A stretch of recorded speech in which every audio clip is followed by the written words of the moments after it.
ፓብሎ ኤስኮባር ካብ ድኽነት ክሳብ ንግስነት ሕፃ ኣብ ታሪክ ዓለም ብዙሓት ቢልዮነራት ነይሮም እዮም። ነገር ግን ኣብ ዓለም ምስ ዘለዉ ሓያላት መንግስታት ኩናት ዝገጠመ ናይ ባዕሉ ወታደራዊ ሓይሊ ዝሃነፀ ኣብ መዓልቲ ክሳብ $60 ሚልዮን ዝእቱ ዝነበረ ሓደ ሰብ ጥራይ ንሱ ድማ ንጉስ ኮኬን ተባሂሉ ዝፍለጥ ፓብሎ ኤምሊዮን ኤስኮባር እዩ።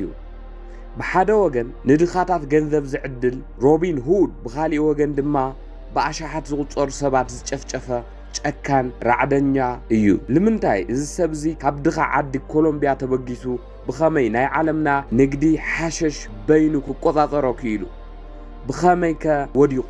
ኣብዚ ቪድዮ እዚ ሙሉእ ታሪኩ ክንርኢ ኢና። ፓብሎ ኤስኮባር ብ1949 ከም ኣቆፃፅራ ፈረንጂ ኣብ ኮሎምቢያ ሪኖግሮ ኣብ ዝተባሃለ ንእሽተን ከተማ እዩ ተወሊዱ። ኣቦኡ ሓረስታይ፣ ኣዲኡ ድማ ናብ መባእታ ትምህርቲ መምህር ነበራ። ስድሩ ኣዝዮም ድኻታት ነበሩ። ፓብሎ ገና ብህፃንነቱ ሳእኒ ምኹስኳስ ሓዊሱ ዝተፈላለዩ ናይ ኢድ ስራሕቲ ሰሪሑ እዩ።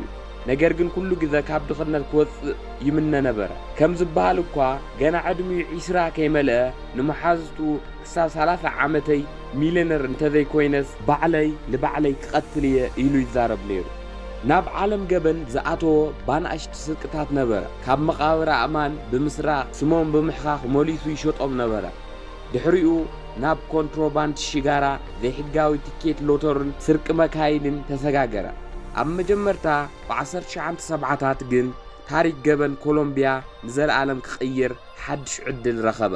ንሱ ድማ ኮኬን ነበር። ኣብ ማእኸል 1970ታት ፓብሎ ሜዴሊን ካርተል ዝተባሃለ ናይ ዕፅ ጉጅለ መስረተ።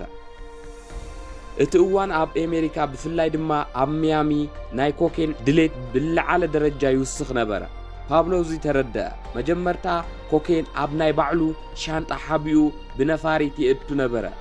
ጸኒሑ ግን ናይ ባዕሉ ንእሽተን ነፈርቲ ሄሊኮፕተር ዋላ እውን ናይ ባሕሪ ትሕቲ መሬት መርከብ ሳብማሪን ክዕድግ ጀመረ።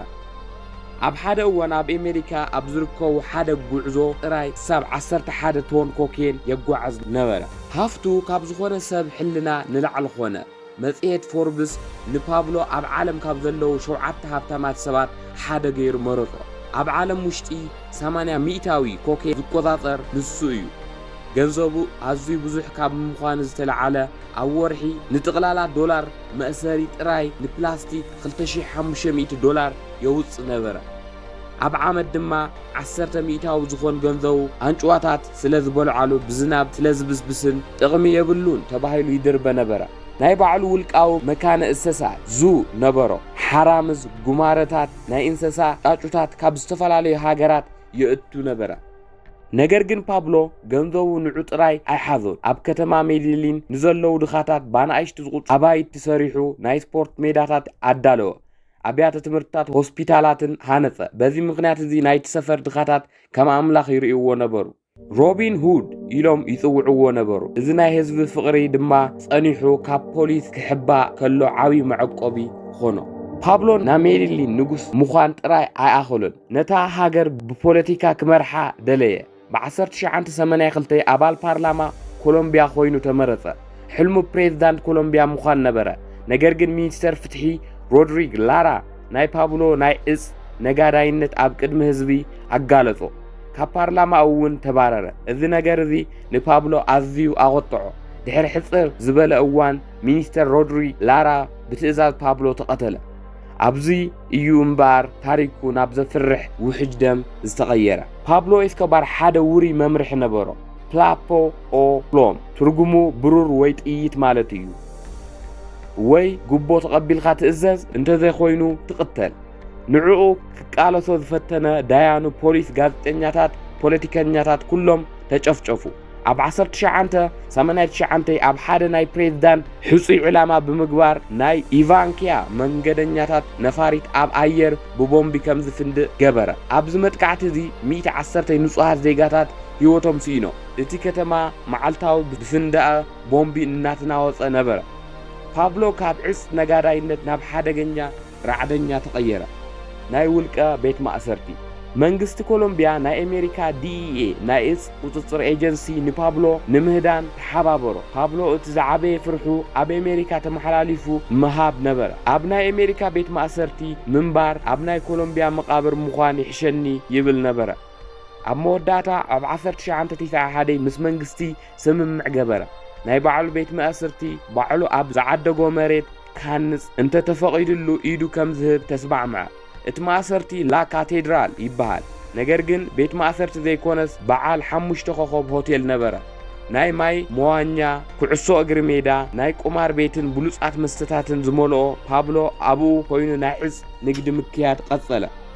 ይኹን እምበር ፓብሎ ኣብ ውሽጢ እቲ ማእሰርቲ ንዘለዉ መናሕንሕቱ ከሰቓይን ቀትልን ምስ ጀመረ ናይ መንግስቲ ዓቕሊ ተወድአ።